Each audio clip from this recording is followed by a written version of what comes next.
আমার মনে হয় আব্বার সাথে আমরা চারটে ভাই কোনোদিন কোনো বিয়াদবি করিনি। আমার মনে হয় যদি আমার আব্বাকে পাইতাম আরেকটু বেশি গল্প করতাম। আমার আব্বাকে যদি আমি পাইতাম যা বলতো তাই শুনতাম। আমার আব্বাকে যদি আমি পাইতাম, আব্বা বলে ডাকার মতো কেউ নাই। মাহফিল করে বিভিন্ন জেলা থেকে যখন ফিরি রাত 12টা 1টার সময় আব্বা ফোন দিত, এই ফোনটা আমাকে পাগল করে দেয়। কত রাত মাহফিল থেকে আমি ফিরে আমাকে আমার আব্বা ফোন দিয়ে বাসার বলে আর ডাকে না। আমি অনেক সময় আব্বার কবরের পাশে যাই, আব্বাকে আমি ডাকি, আমার আব্বা আমার সাথে আর কথা বলে না।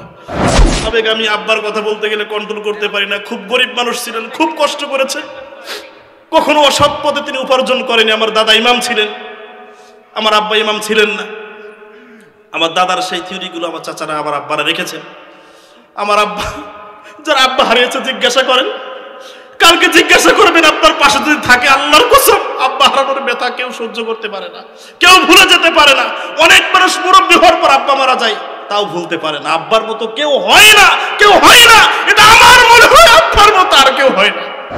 তাফসীরুল কুরআন মাহফিল, এই মাহফিলগুলো হওয়া দরকার হেদায়েতের জন্য, কল্যাণের জন্য, নেকির উদ্দেশ্যে, রবের সন্তুষ্টির জন্য। কথা ঠিক না? এখানে আসছে বসছি কার খুশির জন্য? সবাই বললেন না তো? সবাই বলেন কার খুশির জন্যে? রবের খুশির জন্যে। আমি সব জায়গাতে প্রথম 2-4 মিনিট কথাগুলো একটু বলে নেই।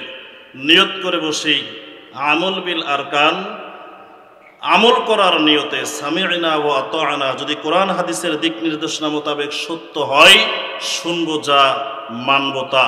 কার খুশির জন্যে? সব কাজ করা লাগবে কার খুশির জন্যে? রব্বে কারীম ঘোষণা করেন, قل إن صلاتي ونسكي ومحياي ومماتي لله رب العالمين। বলো আমার নামাজ, মাগরিব এশার নামাজটা আদায় করেছেন কার খুশির জন্যে? একটু জবাব দেন, বলেন তো দেখি। মাগরিব এশার নামাজ আদায় করেছেন কার খুশির জন্যে? কি ব্যাপার ভাই, আপনার এলাকার লোক তো চালাক আছে। ভাই ভোট কবে হবে আমরা কেউ জানি না, এখন থেকেই ভলিউম বাড়িয়ে দেন, জমিয়ে রাখার দরকার নাই। বলো আমার নামাজ, ওয়া নুসুকি, বলো আমার কুরবানি। নাহার শব্দের অর্থ কুরবানি, নুসুক শব্দের অর্থ কুরবানি, কুরুব শব্দ তথা কুরবানি শব্দ যেটাকে বোঝানো হয়। 3টা শব্দ এখানে ভাগ করা হয়েছে, তার ভিতরে নুসুক দিয়ে বোঝানো হয়েছে যে আপনারা বসে আছেন, শরীরে যে কষ্ট হচ্ছে আমি এটা বুঝি, আমার তো ইচ্ছা হয় আপনাদের জন্য চেয়ারের ব্যবস্থা করে দেই, কিন্তু সিস্টেমটা এমন, ঠান্ডা আসনের উপর বসে আছেন, এটা কষ্ট, সময় পার হয়ে যায়। রবের ঘোষণা অনুযায়ী এটা সময়ের কোরবানি, শরীরের কষ্টের কোরবানি। বলেন তো দেখি, এই সমস্ত কোরবানি হওয়া লাগবে শুধুমাত্র কেবলমাত্র একজন মালিকের জন্য, তিনি কে? সমস্ত কাজ হওয়া লাগবে রবের সন্তুষ্টির জন্য, এক। দ্বিতীয়ত এখন এখান থেকে নিয়ত করা লাগবে, ইন্নী ওয়াজ্জাহতু ওয়াজহিয়া লিল্লাযী ফাতারাস সামাওয়াতি ওয়াল আরদা হানিফা ওয়া মা আনা মিনাল মুশরিকিন। আমি সময় স্বল্পের জন্য সংক্ষেপে বলে যাব। ইন্নী ওয়াজ্জাহতু ওয়াজহিয়া লিল্লাহ, এই মুহূর্তে দুনিয়ার সমস্ত চিন্তা চেতনা মাথা থেকে ঝেড়ে ফেলে দিয়ে আমি ঘোষণা করতে চাই, আমার রব, আমি আমার তাওজ্জু, আমার মুখ সমস্ত কিছু থেকে ফিরায়া মালিক তোমার দিকে ফিরায়া দিলাম। আবারও বলেন তো দেখি কার দিকে? আর ঘোষণা করলাম, ওয়া মা আনা মিনাল মুশরিকিন।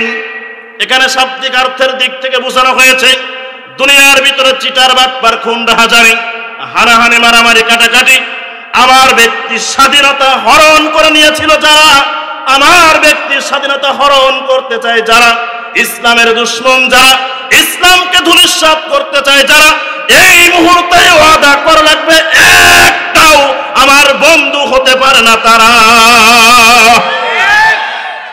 ঘোষণাকার এই ওয়াদা করে বসতে পারবেন? পারবেন ইনশাআল্লাহ। যদি বসতে পারেন আরেকটা আয়াত বলে চলে যাই, তাহলে আপনাকে ইন্নামাল মুমিনুনা আল্লাযীনা ইযা যুকিরাল্লাহু ওয়াজিলাত কুলুবুহুম ওয়া ইযা তুলিয়াত আলাইহিম আয়াতুহু যাদাতুহুম ঈমানাও ওয়া আলা রাব্বিহিম ইয়াতাওয়াক্কালুন। ইন্নামাল মুমিনুনা আল্লাযীনা ইযা যুকিরাল্লাহ, মুমিনদের সামনে, ঈমানদারদের সামনে যখন জিকির করা হবে, জিকির বলতে কোরআন, ওয়াজিলাত কুলুবুহুম, ও যদি ঈমানদার হয় ওর মনের ভিতরে একটা আনন্দ উৎফুল্লতা কাজ করবে, ওর ভিতরে একটা ভালো লাগা ভালোবাসা তৈরি হবে। আয়াতুহু যাদাতুহুম ঈমানা, এভাবে যদি ওখানে বসে থাকতে পারে, শুনতে পারে, মেনে নিতে পারে, নিজের বিরুদ্ধে গেলেও দলের বিরুদ্ধে গেলেও যদি কোরআন থেকে কোট করে বলা হয়, এটা যদিও শুনে মেনে নিতে পারে, আল্লাহ বলেন আমি তার ঈমানটা আরো বাড়িয়ে দেব। ঘোষণা কার? প্রত্যেকটা হরফের বিনিময়ে 10টি 10টি করে নেকিও দিবেন একজন, তিনি কে? তবে এতটুকু সত্য কথা, কোরআনের এই পথ একদম সহজ পথ নয়। আমরা যারা এই কোরআনের পথের সৈনিক হয়েছি, যারা এই কোরআনের পথের আন্দোলনের দলের শরিক আমরা হয়েছি, যারা ওয়াদা করেছি, আমরা জানি এই কোরআনের পথ সহজ পথ নয়, এই ইসলামের পথ সহজ পথ নয়। আমরা জানি হাজার ঘন কুয়াশার পার পেরিয়ে এই কাটা রাস্তাকে উপেক্ষা করে কামানের সামনে বুক পেতে দিয়ে আমাদের বুকের তাজা রক্ত দিয়ে জমিনকে রক্তিম বর্ণ করে দেওয়া হতে পারে। তারপরে ইতিহাস সাক্ষী রয়েছে, ইসলামকে কায়েম করার জন্য, ইসলামকে প্রতিষ্ঠা করার জন্য এক দল ইমানি চেতনা ব্যক্তি, এক দল ইসলামী আন্দোলনের ব্যক্তি, এক দল গোষ্ঠী বাতিলের সামনে মাথা নত কখনো করে নাই। ইতিহাস সাক্ষী, বাতিলের কাছে ইমানদার কখনোই মাথা নত করতে পারে না, পারে না, পারে না। বলেন ঠিক কিনা?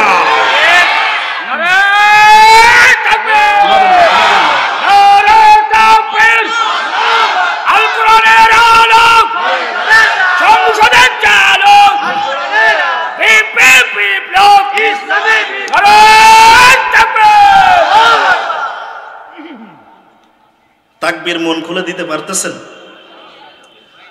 আমি 9-10 তারিখে ছিলাম ঠাকুরগাঁ, দিনাজপুর, এর আগে নীলফামারীতেও গিয়েছি। আমার বেশি প্রোগ্রাম হয় আপনাদের ঝিনাইদহ, আমি কিন্তু আপনাদের এলাকাতেই আছি, সাতক্ষীরা, ঝিনাইদহ, 3-4 পৃষ্ঠা লিস্ট এরকম হাতে ধরিয়ে দেয়। এবছরও ঝিনাইদহ অলরেডি 8টা না 9টা প্রোগ্রাম নেওয়া হয়ে গেছে, এরকম লিস্ট ধরিয়ে দেওয়া হয়। এখন না, 5ই আগস্টের আগে আমাদের গলার টুটি চেপে ধরা হয়েছিল, অথচ রব বলেছেন ওয়াযাক্কির বিল কুরআন মা ইয়াখাফু ওয়াঈদ, এই কোরআন থেকে তোমরা সত্য কথা বলবে, এই কোরআন থেকে তোমরা কথা বলবে। আমরা দেখেছি এই কোরআন থেকে কথা বলার কারণে আল কোরআনের পাখিকে 13 বছর 1 মাস 16 দিন কারার উদ্যোগ করে রেখে দিয়েছে, তারপরও বাতিলের কাছে মাথা নত করে নাই। আমরা দেখেছি আমির হামজাকে গ্রেফতার করা হয়েছে, আমরা দেখেছি মামুনুল হককে রিমান্ডে নেওয়া হয়েছে, তারপরও বাতিলের সাথে আঘাত করে নাই। বাংলার তৌহিদ জানাজাও সুন্দর সুন্দর ফুটফুটে যুবকেরাও দেখিয়ে দিয়েছে তার কোরআনের পক্ষে, ইসলামের পক্ষে। জালিমদের সহচর আর হতে চায় না, ঠিক কিনা? তাল মিলিয়ে ঠিক বলো, বেতালে আর বইল না, বেতালের দিন শেষ। কি কথা ঠিক না? আসুন, কষ্ট হবে আপনাদের। আমি ছোট্ট একটা সূরা তেলাওয়াত করব ইনশাআল্লাহ। তো একটু তেলাওয়াত করি। আউযু বিল্লাহি মিনাশ, বিসমিল্লাহির রহমানির রহিম। ওয়াইলুল লিকুল্লি হুমাযাতিল লুমাযা আল্লাযী জামা'a মালান ওয়া আদ্দাদা ইয়াহসাবু আন্না মালাহু আখলাদা কাল্লা লা ইউমবাযান্না ফিল হুতামাতি ওয়া মা আদরাকা মাল হুতামা নারুল্লাহিল মুকাদাতুল্লাতী তাত্তালি'ু আলাল আফইদা ইন্নাহা আলাইহিম মুসাদা ফি আমাদিন মুমাদ্দাদা ইলাল আখির। ইরশাদ হচ্ছে আল্লাহ তাআলা মহাগ্রন্থ আল কোরআনের ছোট্ট একটি সূরা, 104 নম্বর সূরা। বুঝে থাকলে বলেন তো, আমি সংক্ষেপে বলছি, বুঝে থাকলে বলেন তো কয় নম্বর সূরা? হ্যাঁ, জোরে বলেন। সূরাটি নাজিল হয়েছে মক্কায়। কোথায়? রুকু আয়াত রয়েছে 9টি। একটু জোরসে বলেন কয়টি? রুকু রয়েছে 1টি। এর নাজিলের প্রেক্ষাপট শুধু এতটুকুই বলি, খুন, ধর্ষণ, রাহাজানি, লুটপাট করে খেয়ে মানুষকে ধিক্কার দিয়ে, গালিগালাজ করে, মানুষকে অপবাদ দিয়ে, আর আমি সমস্ত সম্পদ জমা করায় তারা পাগলামি শুরু করেছিল, পাল্লা দেওয়া শুরু করেছিল। এর উপরেই এরকম কয়েকটি সূরা আল্লাহ তাআলা নাজিল করেছেন। আসুন প্রথম আয়াতে, যেহেতু আমার সময় কম, প্রথম আয়াতে আল্লাহ তাআলা কি বলছেন একটু ধৈর্য ধরে শুনবো আমরা ইনশাআল্লাহ, যেহেতু তাফসীরুল কোরআন মাহফিল। ভালো করে শুনুন। রব্বে কারীম ঘোষণা করেন, ওয়াইলুল লিকুল্লি হুমাযাতিল লুমাযা, ধ্বংস তাদের জন্য যারা মানুষকে সামনাসামনি ধিক্কার দেয়, সামনাসামনি ধিক্কার দেয়। এখন এখানে আগে জেনে রাখা ভালো, সামনাসামনি ধিক্কার দেয় হুমাযা এবং লুমাযা, পিছনে যারা পরনিন্দা করে, গীবত করে। কয়েক জায়গায় গীবত, পরনিন্দা বা ধিক্কার দেওয়া জায়েজও রয়েছে। এটা না বললে আবার আপনার আগে থেকে এবার হুজুর বলছে কি আর করতেছে কি। এর ভিতরে 1 নাম্বার পয়েন্ট, জালিম যারা হয় তাদের বিরুদ্ধে প্রকাশ্যে উচ্চ স্বরে তাব্বাত ইয়াদা আবিল হাবি ওয়া তাব, রব যেমন নাম ধরে ধরে বলেছেন তোমরা ঠিক তেমনি নাম ধরে প্রয়োজনে বলবা। কথাকার এটা গীবত হবে না, এটা ধিক্কার হবে না, এটা মানুষকে জানিয়ে দেওয়া ঈমানি দায়িত্ব। 1 নম্বরে রব ঘোষণা করেন, ওয়াইলুল লিকুল্লি হুমাযাতিল লুমাযা, ধ্বংস তাদের জন্য যারা সামনাসামনি মানুষকে ধিক্কার দেয়। মানুষকে ধিক্কার দেয়া বলতে গালিগালাজ করে, উচ্চ ভাষায় কথা বলে, মুখ ভরে, হাদিস আসতেছে মুসলিম শরীফের হাদিস, মুখ ভরে তারা মানুষকে ধিক্কার দেয়, গালিগালাজ করে, এটাতেই তারা আনন্দ পায়। আমরা দেখেছি আমাদের সময়ও, গত কয়েক বছর আগেও আমরা দেখেছি মানুষকে গালিগালাজ করতে, ধিক্কার দিতে। এটা দেখেছি কেন? ও কারণেই, বিনা কারণেই মানুষকে তারা গালিগালাজ করেছে। তাদেরকে প্রশ্ন করলে তারা সদুত্তর কখনোই দিতে পারেনি। গালি দিয়েছে কোরআন প্রচার করার কারণে, ইসলাম প্রচার করার কারণে। ধিক্কার দিয়েছে, প্রশাসন দিয়ে অ্যাটাক করেছে, প্রশাসন দিয়ে গ্রেফতার করিয়েছে। বাংলাদেশে বা এই এলাকায় হয়নি। হ্যাঁ, এদিকেও হয়েছে, ও দল এদিকেও আছে। কোন কি তাহলে বলছেন না কেন? কোর্ট খুলে রাখতাম। রাসূল সাল্লাল্লাহু আলাইহি ওয়াসাল্লামকে ধিক্কার দিয়েছে, মুসাকে ফিরাউন ধিক্কার দিয়েছে। আচ্ছা, যারা এই কোরআনের কথাগুলো বলে ওদের সম্পর্কে আল্লাহ কি বলছে আগে আমরা তা একটু জেনে নিই নাকি? রব্বে কারীম ঘোষণা করেন, ওয়ালতাকুম মিনকুম উম্মাতুন ইয়াদউনা ইলাল খায়রি ওয়া ইয়া'মুরুনা বিল মা'রুফ ওয়া ইয়ানহাউনা আনিল মুনকার। তোমাদের মধ্যে এমন একটি দল, এমন একটি গোষ্ঠী থাকবে, কে বলতেছেন যেন, যারা কল্যাণের দিকে মানুষকে ডাকবে, যারা সৎ কাজের আদেশ করবে আর অসৎ কাজে বাধা প্রদান করবে। আমি রব্বে কারীম ঘোষণা করে দিলাম, উলাইকা হুমুল মুফলিহুন। আমি আল্লাহ তাআলা ঘোষণা করলাম, যারা সৎ কাজের দিকে ডাকে, যে দল ডাকে, যে গোষ্ঠী ডাকে, আমি আল্লাহ ঘোষণা করলাম, যারা সৎ কাজের কথা বলে, অসৎ কাজে বাধা দেয়, বাতিলের কাছে মাথা নত করে না, আমি আল্লাহ ঘোষণা করলাম ওরাই সফল কাম। ঘোষণা যেন কার? যদি বলেন ঘোষণা কার?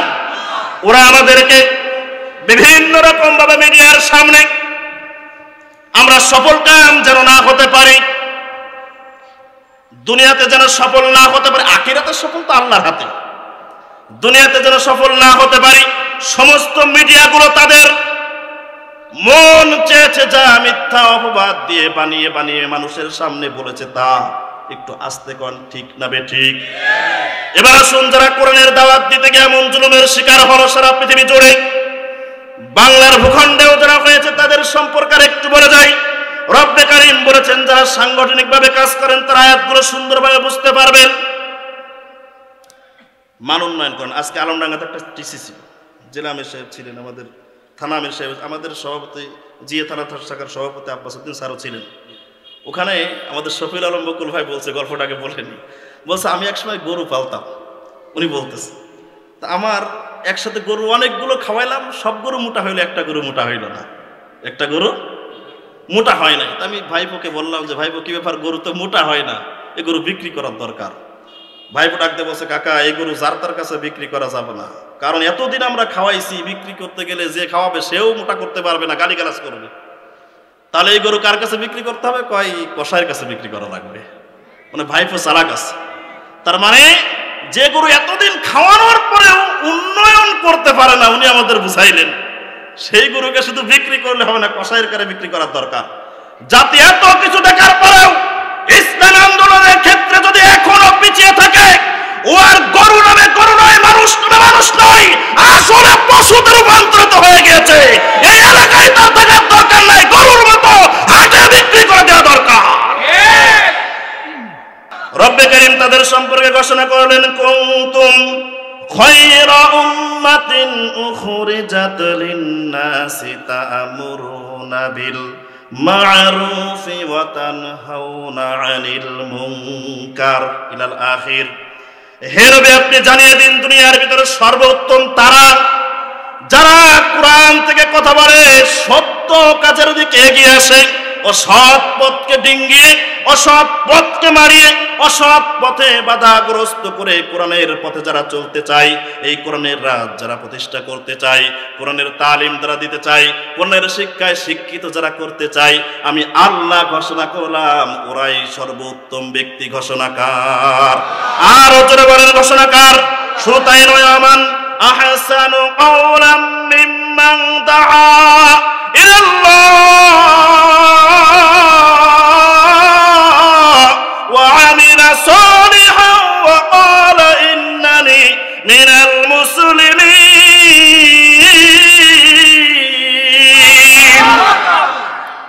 যা বলবে কোরআনের পথে ডাকবে, ইসলামের পথে ডাকবে, সত্য কথা বলবে, সত্যের পক্ষে আহ্বান করবে, অনেক কথা রয়েছে ভিতরে। আর নিজেকে ঘোষণা করবে আমি মুসলমান, দুনিয়ার ভিতরে তারা সফল কাম। তার মানে কোরআনের পথে যারা ডাকে, কোরআনের সাথে যারা থাকে, সৎ কাজে যারা উদ্বুদ্ধ করে, রিপোর্টের মাধ্যমে হোক, নামাজের মাধ্যমে হোক, কোরআন তেলাওয়াতের মাধ্যমে হোক, হাদিস পড়ার মাধ্যমে হোক, নিজের জীবন গঠনের জন্য যারা এমন করে আপনাকে গাইড বুকস হিসেবে লাইন গার্ড করতে চায়, এরাই দুনিয়ার ভিতরে সফল কাম, এরাই সর্বোত্তম ব্যক্তি। চিৎকার দিয়ে বলেন তো দেখি ঘোষণাকার। রাসূল সাল্লাল্লাহু আলাইহি ওয়াসাল্লামকে যদি আপনি প্রশ্ন করেন উত্তম ব্যক্তি কারা, যাদের লিস্ট রয়েছে, তাদের ভিতরে হুজুর সাল্লাল্লাহু আলাইহি ওয়াসাল্লাম ঘোষণা করেন, খায়রুকুম মান তাআল্লামাল কুরআনা ওয়া আল্লামা। পৃথিবীর ভিতরে যারা কোরআন শিক্ষা করে, কোরআন শিক্ষা দেয়, কোরআন শিক্ষার প্রচার করে, যেমন আপনারা আয়োজন করেছেন, যারা দলীয়ভাবে মাদ্রাসা থেকে বা দলীয়ভাবে বা পারিবারিকভাবে বা যেখান থেকেই হোক না কেন কোরআনের শিক্ষা যারা দেয়, আমি রাসূল বলে গেলাম এরাই সর্বোত্তম।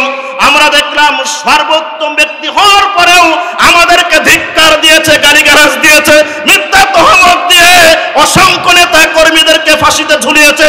তার মানে বোঝা যায় সেই যুগে আবু জেহেল, ফিরাউন, নমরুদ ছিল, এখনো তাদের দোসররা সেই কাজগুলো করে যাচ্ছে। বলেন ঠিক না বেঠে? মেলে একটু বেশি মিলে যাচ্ছে মনে হয় না? ওরা এমনটা কেন করে শোনেন, মনে পড়ে গেল, কি আর বলবো আপনাদের। ওরা এমনটা কেন করে শোনেন, ওরা জানে এই যে উত্তম জিনিসটা যদি প্রতিষ্ঠা হয়ে যায়, এই কোরআনটা যদি প্রতিষ্ঠা হয়ে যায়, তাহলে ঢকঢক করে আর বোতল মারা যাবে না, 36,000 কোটি টাকা ঝাড়ি ঝুড়ি খাওয়া যাবে না। আরে কথা কয় না কেন? এই জন্য যখনই দাওয়াতের কাজ করা হয়েছে, সেখানে প্রশাসন পাঠিয়ে হোক, যেভাবে হোক না কেন, ক্যাডার বাহিনী দিয়ে হোক না কেন, হামলা করে মামলা চালিয়ে এমন করে করেছে যারা, সতর্ক হও তারা, তোমরা জালিম ছাড়া অন্য কিছু হতে পারো না। বলেন ঠিক না বেঠিক? আরো জোরে করেন ঠিক না বেঠিক? তারা এটা কেন করেছে শুনে রাখুন, একটু ভালো করে বুঝুন, আমার সময় স্বল্প। মূসা আলাইহিস সালাতু ওয়াস সালামকে ফিরাউন যখন বলেছিলেন, ফিরাউনের কাছে আল্লাহ তাআলা বললেন, মূসা যাও তো একটু দাওয়াত দাও। আমি সংক্ষেপে বলি, যেহেতু আমার ঘটনা বলার উদ্দেশ্য নয়। গিয়ে বললেন, ফিরাউন লা ইলাহা ইল্লাল্লাহ মূসা কালিমুল্লাহ, বলেন তো লা ইলাহা ইল্লাল্লাহ কথাটি কার? একটু জোরে কোন, কথা কার? লা ইলাহা ইল্লাল্লাহ মূসা কালিমুল্লাহ, কালেমার দাওয়াত দিলেন। আর ফিরাউন বলতেছেন, এটা কি করে হয়? আনা রাব্বুকুমুল আলা, আমিই তো তোমাদের রব। আবার রব কোথা থেকে আসে? মূসা আলাইহিস সালাতু ওয়াস সালাম সঙ্গে সঙ্গে জবাব দিলেন, ক্বালা রাব্বুনাল্লাযী আ'তা কুল্লা শাইইন খালকাহু সুম্মা হাদা, আসমান আর জমিনের একচ্ছত্র মালিক যিনি, আমারও মালিক তিনি, বলেন না সেই মালিকের নাম কি? আর জোরে বলেন, সেই মালিকের নাম কি? এখন আপনাদের কাছে আমার প্রশ্ন, আপনারা বলেন তো দেখি, মূসা যে কালেমার দাওয়াতটা দিলেন আর তিনি যে বললেন আসমান আর জমিনের মালিক যে আমাদেরও মালিক সে, এখানে একবারও কি বলেছে যে ফিরাউন তোমাকে ক্ষমতা থেকে নামিয়ে দেব? একবারও বলেছে? জোরে বলেন। আমাদের কাছে নোটগুলো এখন এসেছে সুন্দরভাবে সাজানো। একবারও কি এই কথাটি বলেছে ফিরাউন তুমি দেশ থেকে পালিয়ে চলে যাও? একবারও কি বলেছে ক্ষমতা তুমি ছেড়ে দাও? ফিরাউন সঙ্গে সঙ্গে ডাক দিয়ে বললেন, ক্বালা আজিতানা লিতুখরিজানা মিন আরদিনা বিসিহরিকা ইয়া মূসা। ও মূসা, এই যে ধিক্কার দেওয়া শুরু, আয় মূসা তুই কি আমাকে ক্ষমতা থেকে নামাতে চাস? সূরা তাহা একদম কড় করে দলিল। তোর জাদুর বলে আমাকে এখান থেকে সরাইতে চাস? আয় মূসা তুই লাগাইলিটা কি? এমন করে ধিক্কার দেওয়া শুরু করলো। তার মানে বোঝা যায় কোরআনের দাওয়াত দেওয়া, ইসলামের দাওয়াত দেওয়া, রবের দাওয়াত দেওয়ার পরে যারা ধিক্কার জানায় ওরা সেই যুগের না হইলেও এই যুগের নমরুদ, এই যুগের নমরুদ, বলেন ঠিক না বেঠিক? ওই এই যুগের ফিরাউন, ওই এই যুগের আবু জেহেল, বলেন ঠিক কিনা? আছে না নাই? আরো জোরে বলেন, আছে না নাই? তার মানে এক নম্বরে ধিক্কার যারা দিয়েছে ওরা দুনিয়ার ভিতরে যদি কোরআন ওনাদেরকে ধিক্কা দেয়, রবের ভাষানোর, ওরা জাহিল, ওরা জালিম। ইন্নামাস সাবিলু আলাল্লাযীনা ইয়াযলিমুনান নাস, রব বলেন দুনিয়ার ভিতরে জাহিল জালিমদেরকে কেউ কখনো সম্মান করে না। আপনারা করেন? একদিকে কত সুন্দর কথা দেখেন কোরআনে, একদিকে আল্লাহ বলতেছেন জালিমদেরকে আল্লাহ কখনো সম্মান দেয় না, ক্ষমা করে না, ওদের জন্য দোয়া কবুল হয় না, মানুষ ওদেরকে ভালোবাসে না। কিয়ামতের ময়দানে আল্লাহ আবার ওদের নামে মামলা দায়ের করবে। উপর দিকে রব বলেন ইয়ারফাইল্লাহ, উপর আয়াত হুল্লাযীনা আমানু মিনকুম ওয়াল্লাযীনা উতুল ইলমা দারাজাত, যারা এই কোরআন প্রচার করবে, যারা এই কোরআনকে ধারণ করবে, যারা এই কোরআন নিয়ে বাঁচতে চাইবে, যারা এই কোরআনকে রাষ্ট্রীয় পর্যায়ে পৌঁছানোর চেষ্টা করবে, যারা এই কোরআন থেকে কথা বলবে, উতুল ইলমা দারাজাত, একদিকে জালিম সফল হয় না, উপর দিকে আল্লাহ বলেন যারা কোরআন থেকে কথা বলবে, কোরআন প্রতিষ্ঠার কাজ করবে, আন্দোলন করবে, এই কোরআন নিয়ে যারা প্রচার করবে, এই কোরআন নিয়ে যারা বাঁচতে চায়, আল্লাহ বলেন উতুল ইলমা দারাজাত, আমি আল্লাহ তাআলা নিজ দায়িত্বে তার সম্মান বাড়িয়ে দেই। দেখলাম 16-17 বছর ক্ষমতায় থাকার পরেও যাওয়ার সময় বলছে মাত্র 5টা মিনিট সময় দাও, একটু বক্তব্য দেব, যাতে কয় 5 মিনিট নয় 5 সেকেন্ডও জাহিল তোরে সময় দেওয়া হবে না। আরে কথা কয় না কেন? এই অপমান করিয়েছেন কে? এই যে আল্লাহ বলেছেন উতুল ইলমা দারাজাত, ভালো করে বলেন উতুল ইলমা দারাজাত, উপর দিকে আল কোরআনের পাখি এবং যারা শাহাদাত বরণ করেছেন 13 বছর 1 মাস 16 দিন জেলখানার ভিতরে থাকার পরেও বলেন তো দেখি, পাখিটি যেদিন মারা গিয়েছে সারা বাংলাদেশ নয়, মনে হচ্ছিল যেন সারা পৃথিবী একদম নিস্তব্ধ মেরে গেছে। বলেন ঠিক না বেঠিক? এই সম্মান, এই ভালোবাসা আল্লামা সাঈদীকে দান করেছেন একজন, তিনি কে? আরো জোরে বলেন তিনি কে? তার মানে কোরআনের সাথে থাকলে আপনার সম্মান বাড়িয়ে দিবেন কে? আরো জোরে বলেন কে? এরপরে লুমাজা, মানুষের পিছনে গীবত করা যাবে না, যদি সত্য হয় সেটাও বলা যাবে না, শুধু জালিমদের বিরুদ্ধে বলা যাবে, বিবাহের ক্ষেত্রে বলা যাবে, আমানতদারিতার ক্ষেত্রে বলা যাবে, নির্বাচনের সময় নেতার ক্ষেত্রে বলা যাবে ও সঠিক না বেঠিক, এইগুলো গীবত হবে না। এর বাইরে আপনি যদি অন্য কারোর কিছু বলেন সেটা গীবত হবে, সে করলে গীবত হবে আর না করলে সেটা মিথ্যা হবে। আমি ওই দিকের হাদিসে যাচ্ছি না, ভালো করে বসেন। এরপরে রব্বে কারীম ঘোষণা দিয়েছেন, পরের আয়াতে, আমার সময় স্বল্প বাবার আমার, রব্বে কারীম পরের আয়াতে সুন্দর করে ঘোষণা দিয়েছেন, আল্লাযী জামাআ মালাও ওয়া আদ্দাদা, ধ্বংস তাদের জন্য যারা সম্পদ জমা করে রাখে এবং গুনে গুনে রাখে। ধ্বংস তাদের জন্য যারা সম্পদ জমা করে রাখে এবং গুনে গুনে রাখে। আমিও কিন্তু আমার টাকা জমা করি এবং গুনে রাখি, এটা দোষ নয়। প্রয়োজনের ক্ষেত্রে আপনার জমাকৃত টাকা থেকে আপনার আব্বা অসুস্থ, মা অসুস্থ, বাড়িতে প্রয়োজন, স্ত্রী অসুস্থ, ইসলামী আন্দোলনের জন্য ইয়ানত প্রয়োজন, টাকা প্রয়োজন, মাহফিলের জন্য সম্পদ প্রয়োজন, যে আপনার ক্ষমতা আছে ন্যূনতম কিছু দেওয়া, এই সমস্ত জায়গায় ক্ষমতা থাকার পরেও ওই গচ্ছিত টাকা খরচ না করলে তাদের জন্য ধ্বংস। এক। দ্বিতীয়ত, ক্ষমতার অপব্যবহার করে, জোর জুলুম করে, সময়ের সুযোগে সৎ ব্যবহার নয় অসৎ ব্যবহার করে হাজার হাজার কোটি টাকা লুটপাট করে গুছিয়ে রেখেছে যারা, ধ্বংস তাদের জন্য। ঘোষণাকার আরো জোরে বলেন, ঘোষণাকার।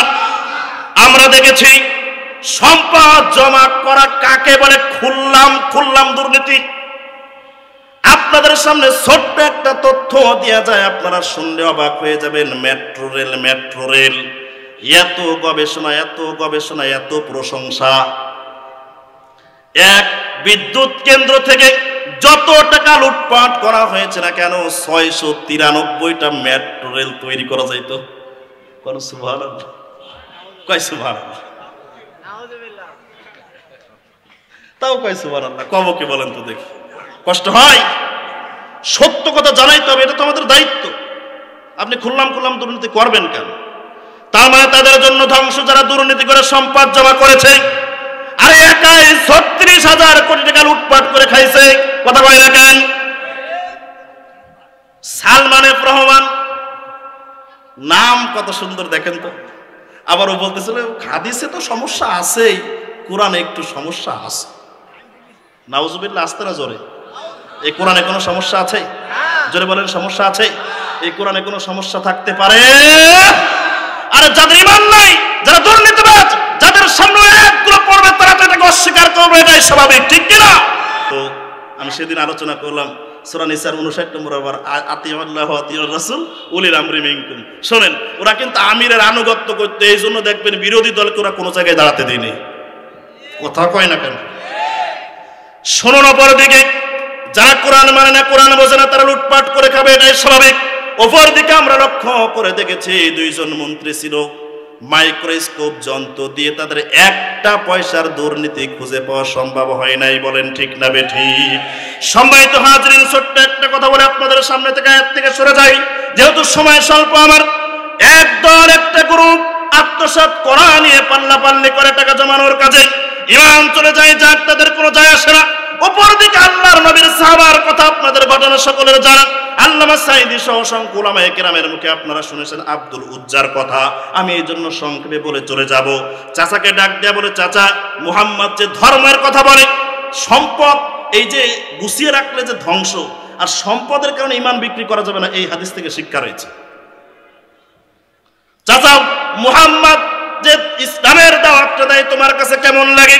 চাচা সঙ্গে সঙ্গে ডাক দিয়া বলে, ও আব্দুল উজ্জা, তুই কি ইসলাম ধর্ম গ্রহণ করেছিস নাকি?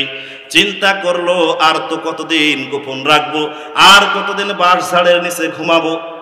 আব্দুল উজ্জা ডাক দিয়া বলেন, চাচা, এতদিন গোপন করে রেখেছিলাম, আমরাও দেখলাম কয়েকটা বছর গোপনে বাঁশতলায়, আমতলায়, বাঁশ ঝাড়ের নিচে কত জায়গায় ঘুমাইলাম, এখন সময় এসেছে আর কিন্তু গোপনে থাকার সময় নয়। বলেন ঠিক না বেঠিক? আর জোরে বলেন ঠিক কিনা?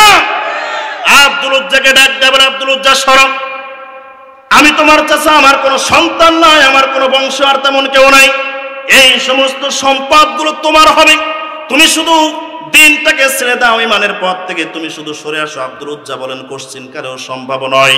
ও আব্দুল উজ্জা, শোনো, তুমি যদি এই পথ থেকে সরে না আসো, সমস্ত সম্পদ থেকে তোমাকে বিতাড়িত করা হবে। বলো, ডোন্ট কেয়ার, কিচ্ছু যায় আসে না। সব ছাড়তে পারি, ইমান কখনোই ছাড়তে পারি না। একজন মুসলিম ইমানদার কখনোই সব ছাড়লেও ইমান কখনো ছাড়তে পারে নাকি? বলেন আব্দুল উজ্জা, তোমার গায়ের জামাটাও কিন্তু আমার খুলে দিল। আমি এই পর্যন্ত পড়েও অবাক হইনি। এবার একটু আসল পয়েন্টে আসেন, সময় স্বল্প। ডাক দিয়ে বলে, আব্দুল উজ্জা, তোমার পরনের যে পোশাকটি রয়েছে নাভি থেকে হাঁটু পর্যন্ত, 18 বছরের একজন টক বগে যুবককে ডাক দিয়ে বলে, আব্দুল উজ্জা, তোমার পরনে যে পোশাকটা রয়েছে এই পোশাকটাও কিন্তু আমার কিনে দেওয়া, ওইটা খোলো। আপনারা বলেন তো দেখি, 18 বছরের একজন যুবক কখনোই কি উলঙ্গ হয়ে ন্যাংটা হয়ে এখানে দাঁড়িয়ে থাকতে পারবে? একটু নিজের মাথার ভিতরে ঢুকান, শুধু ঘটনা শুনলে হবে না।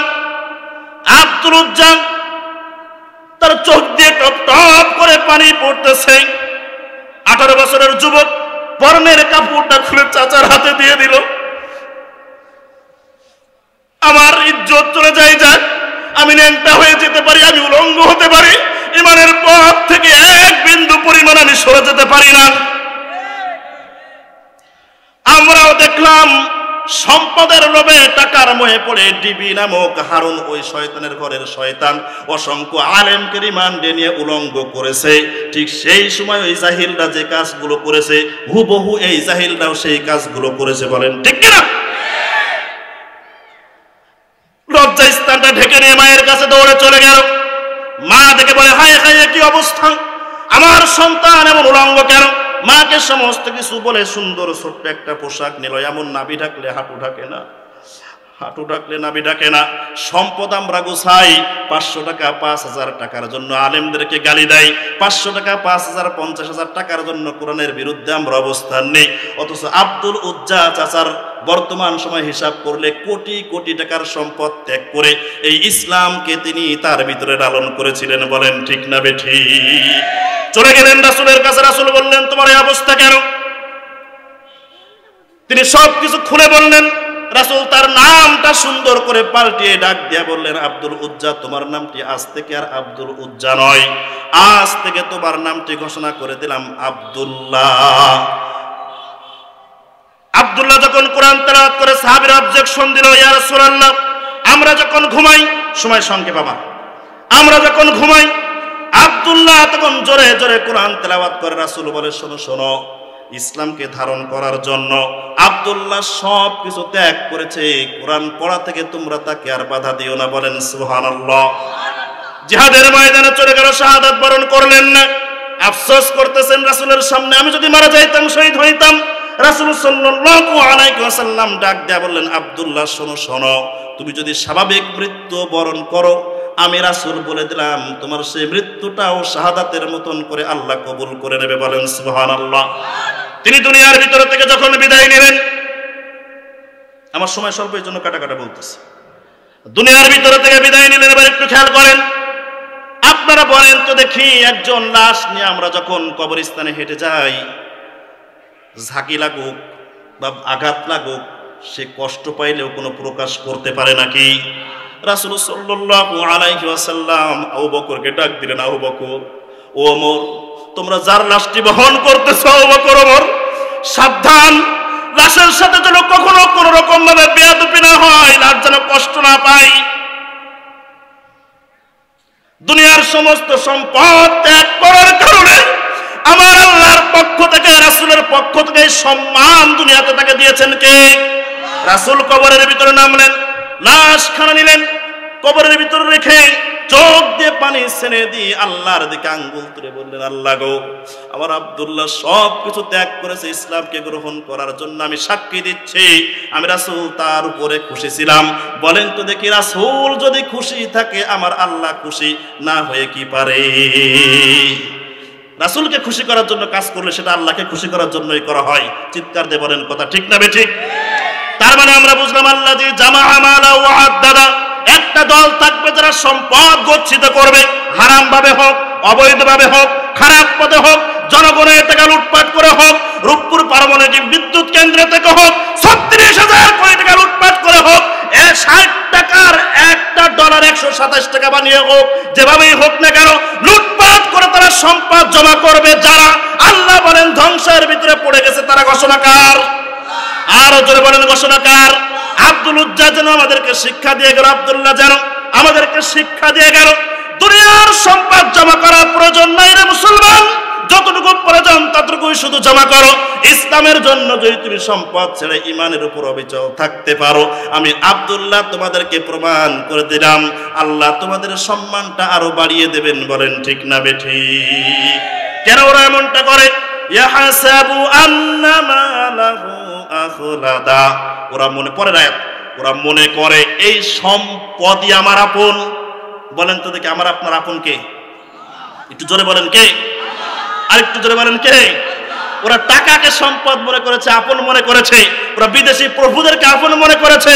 আমরা দেখেছি রবকে আপন না মনে করার কারণে এই সম্পদ তাদের আজ দুশ্মনীতে পরিণত হয়েছে। আরো জোরে বলেন ঠিক কিনা? আবার অনেকেই বলতেছে টুক করে চলে আসবো। শুনেছেন না? আপনারা একটা নেতা দেখান আজ পর্যন্ত পালিয়ে যাওয়ার পর আর সেই দেশে ফিরে আসতে পারিস? একটা দেখান। আসছিল পাকিস্তানে এক মহিলা, সেও কয়েকদিন পরে মরে গেছে বোমা আঘাতে।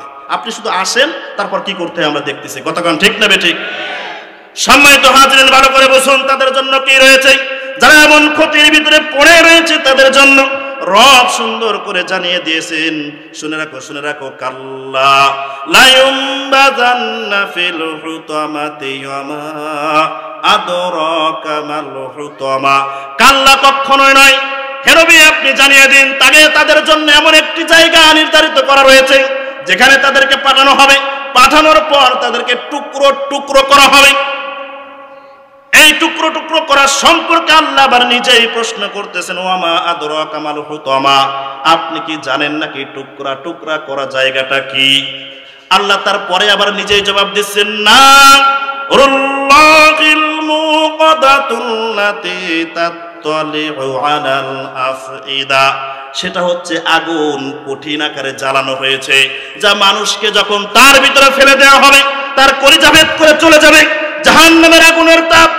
আপনারা এই যে লোহা দেখেছেন, বিল্ডিংটা ঢালাই করা, যত বড় লোহাই হোক না কেন, ওই লোহা গলাইতে 1530 ডিগ্রি তাপ দিলে, আমার হাতে যে বোতলখানা আপনারা দেখতে পাচ্ছেন, ওই লোহা যত শক্ত হোক না কেন 1530 ডিগ্রি তাপ দিলে, এদিকে খেয়াল করেন, দেখা যায় 1530 ডিগ্রি তাপ দিলে ওই লোহা গুলো এরকম পানির মতো নড়াচড়া করে। আল্লাহ তাআলা বলেন, ভালো করে বুঝেন, 1530 ডিগ্রি তাপ দিলে যত বড় লোহাই হোক না কেন গলে পানির মতো এমন করে নড়াচড়া করে। এটা বিজ্ঞান বলতেছে। আল্লাহ তাআলা বলেন, রাসূল সাল্লাল্লাহু আলাইহি ওয়াসাল্লাম বলেন, জাহান্নামের আগুনের তাপ ওর চাইতে 70 গুণ বা 70,000 গুণ বেশি। 1530 ডিগ্রি তাপ দিলে লোহা গলে যদি পানি হয়ে যায়, আমাকে ফেললে ওই জায়গা খুঁজে পাওয়া যাবে? আপনাকে ফেললে খুঁজে পাওয়া যাবে? ওই যে আসমানটা দেখতেছেন, প্রত্যেকটা দিন সূর্যতে তাপ দেয়, ও থেকে সর্বনিম্ন যেদিন তাপ বের হয় তার পরিমাণ হচ্ছে 1,40,00,000 ডিগ্রি। ওটা দুনিয়ার তাপ। 1530 ডিগ্রি তাপে মাত্র লোহা গলে পানি। 1,40,00,000 ডিগ্রি তাপ, ওটা দুনিয়ার তাপ।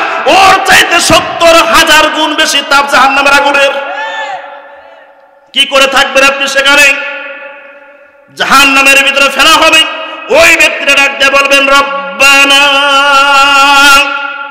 যারা লুটে ফুটে খাইছে, রেলগাড়ি কাঁধে করে নিয়ে দাঁড়ানো থাকা লাগবে। রব্বানা আখরিজনা মিনহা ফাইন উদনা ফাইন্না যালিমুন। আয় আমাদের রব, রব্বানা আখরিজনা মিনহা ফাইন উদনা ফাইন্না যালিমুন। আয় আমাদের রব, একটিবারের জন্য তুমি আমাদেরকে দুনিয়াতে পাঠাও। কেন তোমাদেরকে দুনিয়াতে পাঠাবো? আর লুটে পিটে খাবো না। সূরার ভিতর আল্লাহ নিজে বলছে, সূরা মুমিনের ভিতর আল্লাহ বলতেছে, আর লুটে পিটে খাবো না, জনগণকে আর ফাঁকি দিব না, আর লুটতরাজ করবো না, আর কারোর ক্ষতি করবো না, শুধু তোমার ইবাদত করবো। আল্লাহ তাআলা ডাকতে বলেন, আলাম তাকুন আয়াতি তুতলা আলাইকুম ফাকুনতুম বিহা তুকাযযিবুন।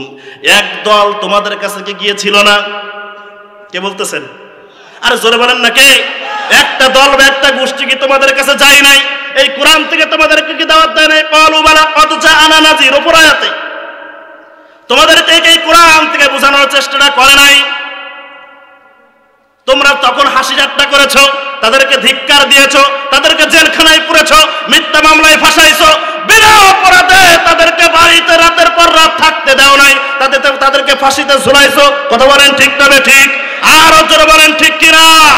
এমনটি করেছো তোমরা। আজকে আফসোস করে কোনো লাভ হবে না। ওরা বলবে আল্লাহ একটিবারের জন্য দুনিয়াতে আমাদেরকে পাঠাও, জাহান্নামের ভিতরে তারও থাকতে পারি না, জাহান্নামের ভিতরে আর থাকতে পারি না, জাহান্নামের ভিতরে আর থাকতে পারি না, জাহান্নামে তো আর থাকা যায় না। রব্বে কারীম সঙ্গে সঙ্গে ডাক দিয়ে বলেন আল্লাহ তাদেরটাকে আবার সাড়া দেবেন। সাড়া দিয়া যদি আল্লাহ তাদের মাফ করে দিত, 1000 বছর পর সাড়া দেবেন। কত বছর? জাহান্নামে যাবে আসবে, 1 সেকেন্ডেরও কম সময় যে আযাব পাবে, দুনিয়ার সবচাইতে সুখী মানুষটা জাহান্নামে দিবে আর বের করবে 1 সেকেন্ডেরও কম সময়ের ভিতরে। ওই মানুষটাকে বের করে জিজ্ঞাসা করা হবে, তুমি দুনিয়াতে যে সুখ করেছিলে, এই যে গেলে আর আসলে 1 সেকেন্ডেরও কম সময়, দুনিয়াতে কতটুকু সুখ তুমি করেছিলে? ও বলবে কবে, কখন, কিভাবে? কোনোদিন দুনিয়াতে সুখ করেছি বলে তোমার মনে হয় না। জাহান্নামের আগুনের তাপ আপনি সহ্য করবেন কি করে? কি করে সহ্য করবেন? দুনিয়াতে তোমাকে কোরআনের দাওয়াত দিয়েছে, তাদের বিরোধিতা করেছো। রব বলতেছেন এবার শোনো, 1000 বছর পরে আল্লাহ তাআলা তার ডাকে সাড়া দিবেন। সাড়া দিয়ে বলবেন সাউফিহা ওয়ালা তুকাল্লিমুন। একদম চুপ, সাইলেন্ট। কে বলতেছেন? জোরে বলা লাগবে মুসলমান। আল্লাহ তোমাকে চাই একদম চুপ, জালিমের বাচ্চারা। ঘোষণা কার? সূরা মুমিনুর আয়াতটা দেখেন, আমি বানিয়ে বলতেছি। হাফেজ সাহেব থাকলে জিজ্ঞাসা করেন আয়াত আছে কিনা। এই জালিমরা একদম চুপ, সাইলেন্ট, কোনো কথা বলতে পারবি না, কোনো সাউন্ড করতে পারবি না। যেভাবে জাহান্নামে পড়ে আছিস, দুনিয়াতে তোদেরকে এত বোঝানোর চেষ্টা করেছে, কোরআনের পাখিটা আকুতি করেছে, মিনতি করেছে, একটিবারের জন্য ময়দানে গিয়ে কোরআন প্রচার করতে চাই, তোদেরকে বোঝানোর চেষ্টা করেছে, তোরা বুঝিস নাই। আমি সব সময় স্টেজে বলতাম, আল্লাহ আমার জীবনের বিনিময়ে হলেও তুমি সাইদিকে ফিরিয়ে দাও। বলেন ঠিক না বে ঠিক? আল্লাহ ওদেরকে বলবেন একদম চুপ, এখানে পড়ে থাক, খবরদার কোন রকম কোনো আওয়াজ করতে পারবি না, কোনো সাউন্ড করতে পারবি না। ও মুসলমান বলেন তো দেখি, আমার আল্লাহ তাআলা যদি এমন করে বলে দেয় এখানে পড়ে থাক, বলেন তো দেখি ওকে বাঁচাইতে পারবে না কি ওর কোনো বাপ? কেউ বাঁচাইতে পারবে? ওরা দুনিয়াতে প্রভু বানায় ইন্ডিয়াকে, দুনিয়াতে প্রভু বানায় আমেরিকাকে, বিভিন্ন নেতাদেরকে তারা প্রভু বানিয়ে মনে করে দুনিয়াতে ওই 41 সাল। কথা কয় না কেন? কবে মরবে তার কোনো ঠিক ঠিকানা নাই, শুধু সাল সাল দিয়ে রাখে। একটু রাজনীতি হয়ে গেল আমার কথাগুলো নাকি? কষ্ট হয়ে গেল? কষ্ট হয়ে গেল? রাগ করলেন আপনারা? শুনে এখন, সেই সময় জালিম ছিল, এখনো আছে, কিয়ামত পর্যন্ত থাকবে। এই জালিমদের বিরুদ্ধে আমাদের সোচ্চার হওয়ার দরকার। জোরে বলেন আছে না নাই? আরো জোরে বলেন আছে না নাই? শুনুন, ফিরাউন শুধু একটা লকব, যেমন সভাপতি একটা নাম, বক্তা একটা লকব একটা নাম, প্রধানমন্ত্রী একটা লকব একটা নাম, ঠিক তেমনি ফিরাউনের একটা লকব একটা নাম। ফিরাউনের নাম ছিল, মাওলানা সাহেব আমার প্রিয় বড় ভাই বসে রয়েছে, জহুরুল ইসলাম মামুন, তার নাম ছিল, ফিরাউনের নাম ছিল দ্বিতীয় রামেশেস। ওই পয়েন্টে বা ওই চেয়ারে বসতো যে, তার নাম হইতো ফিরাউন। বলেন তো দেখি, ফিরাউন যে কাজগুলো করেছিল, সেই ফিরাউনি কাজ পৃথিবীতে মানুষ এখনো করতেছে কি করতেছে না? আরে করেছে তো করেছে, আমরা নিজে চোখে দেখেছি। এই ফিরাউনদের বিরুদ্ধে সোচ্চার হতে হবে, স্লোগান দিতে হবে, রাজপথ কাঁপাইতে হবে। ইসলামকে ওই মঞ্জিল মকসুদে পৌঁছাতে গিয়ে আর মাত্র কয়েকটা পথ বাকি। ও মুসলিম শুনে রাখো, আদানের ঘন কালো এ তুষার পরিয়ে মুক্তির মঞ্জিলে পৌঁছানোর জন্য আর সামান্য কিছু পথ বাকি। আর জোরে বলেন ঠিক কিনা? আমরা জানি সেই পথের বাঁকে বাঁকে রয়েছে কাদা, আমরা জানি সেই পথে রয়েছে রক্ত পিচ্ছিল, আমরা জানি সেই পথ তার কাটা দিয়ে ঘিরে দেওয়া পথ, আমরা জানি সেই পথ ফাঁসিতে ঝোলার পথ, আমরা জানি সেই পথ জীবন দেওয়ার পথ। দিন শেষে সমস্ত কিছু বিশ্লেষণ করে আমরা এটাও বিশ্বাস করি ওই পথটাই জান্নাতের পথ।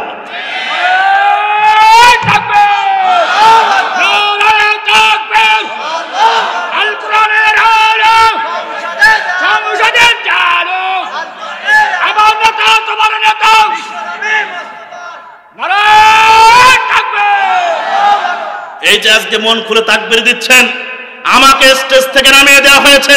আপনাদের চুয়াডাঙ্গায় যখন এসপি জাহিদুল ইসলাম স্যার ছিল, তার আমলনামায় তার টেবিলের সামনে আমার ফাইল জমা হয়েছে। অসংখ্য স্টেজে তাকবীর দিতে নিষেধ করা হয়েছে। বলেন তো দেখি তাকবীর কার নাম? আমরা যখন নামাজ পড়ি আমরা কি বলি? এটা বলেছিল এটা ওই দলের দাদা জামাত ইসলামের স্লোগান, এটা অমুক অমুক দলের স্লোগান। এটা বলে তারা মানুষকে আল্লাহু আকবার ধ্বনি থেকে ফিরিয়ে রাখতে চেয়েছিল। ওরা ভুলে গিয়েছিল এটা শাহজালাল শাহপরানের দেশ, এটা শহীদ তিতুমিরের দেশ। শহীদ তামান্না নিয়ে এই দেশের যুবকরা ফজরের সময় আল্লাহু আকবার ধ্বনি শুনে তাদের ঘুম ভাঙে। ওরা ভুলে গিয়েছিল এশার সময় আল্লাহু আকবার ধ্বনি শুনে এদেশের মানুষ ঘুমাতে চায়। ওরা ভুলে গিয়েছিল এদেশের মানুষ শিশু জন্ম হওয়ার পর তার কানে আল্লাহু আকবার স্লোগান দেয়। যারা বলেন ঠিক না বেঠিক? আল্লাহু আকবার স্লোগানের বিরোধিতা করার কারণে আমার আল্লাহর আরশ আজিম কেঁপেছে, আমাদের হৃদয়ে রক্তক্ষরণ হয়েছে। অসংখ্য আলেম ওলামার দুয়ার কারণে জালিমরা বিতাড়িত হতে বাধ্য হয়েছে। বলেন ঠিক কিনা? আগামীতেও যদি কোন নাস্তিক, যদি কোন ইসলামের দুশমন এই আল্লাহু আকবার ধ্বনিকে বন্ধ করতে চাই, আল কোরআনকে